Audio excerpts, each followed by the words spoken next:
Super star ஹுக்கும் பாடல் release ஆகி பின்னி படல் எடுத்துகிட்ருக்கு எல்லா இடத்துலையுமேட்டு.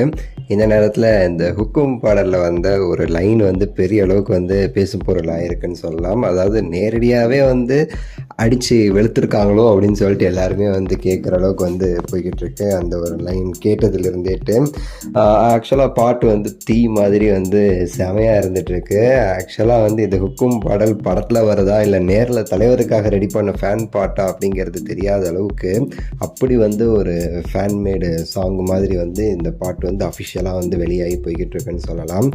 இந்த இதில் வந்து ஒரு லைனு அதில் வந்து ஒரு இது வருது, என்ன சொல்கிறாங்க அப்படின்னா வந்து செமையான லைன் அது, சரிங்களா? உன் அப்பனுடைய விசிலை வந்து கேட்டவன், உன்னை வந்து அலும்ப வைக்கிறவன், ஸோ மவனும் உன் பேரனையும் ஆட்டம் போட வைக்கிறவன் அப்படிலாம் சொல்லிட்டு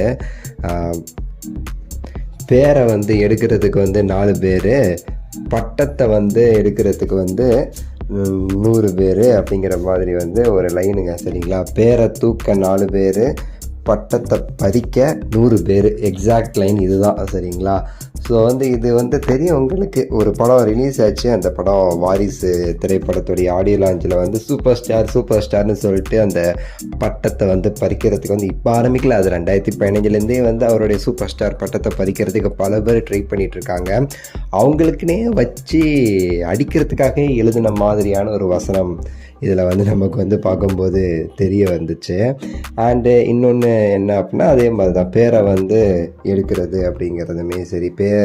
நான் பேரை தூக்க 4 பேர் அப்படின்னா ரஜினி ஓஞ்சிட்டாரு, ரஜினி வந்து இண்டஸ்ட்ரியை விட்டு போயிட்டாருன்னு அந்த 4 பேர் 3 பேர் தான் அந்த வலைப்பேச்சு குரங்குக இருக்கானுங்கள்ல, அவனுங்களை சவுட்டில் அடித்த மாதிரி வந்து ஒரு லிரிக்ஸ் இது.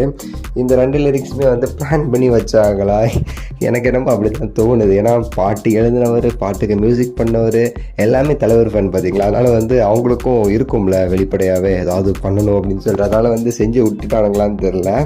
ஆனால் சம்பவங்கிறது வந்து நடந்திருக்கு. இந்த சம்பவத்துக்கு வந்து பல பேர் வந்து மனதால் வந்து அழுதுகிட்டு இருக்காங்க. ட்விட்டரில் வந்து வன்மத்தை வந்து கக்க ஆரம்பிச்சிருக்கானுங்க உருப்படாதவனுங்க. இந்த வன்மத்தை கக்கிறத விட்டுட்டு ஏதாவது படித்தாவது உருப்படுவானுங்க. என்னத்தை சொல்கிறது? சரி, உங்களுடைய கருத்தை சொல்லுங்கள். இந்த லிரிக்ஸ் பற்றிலாம் உங்களுடைய கருத்தை சொல்லுங்கள். லைக் பண்ணுங்கள், ஷேர் பண்ணுங்கள். அடுத்த வீடியோவில் செஞ்சு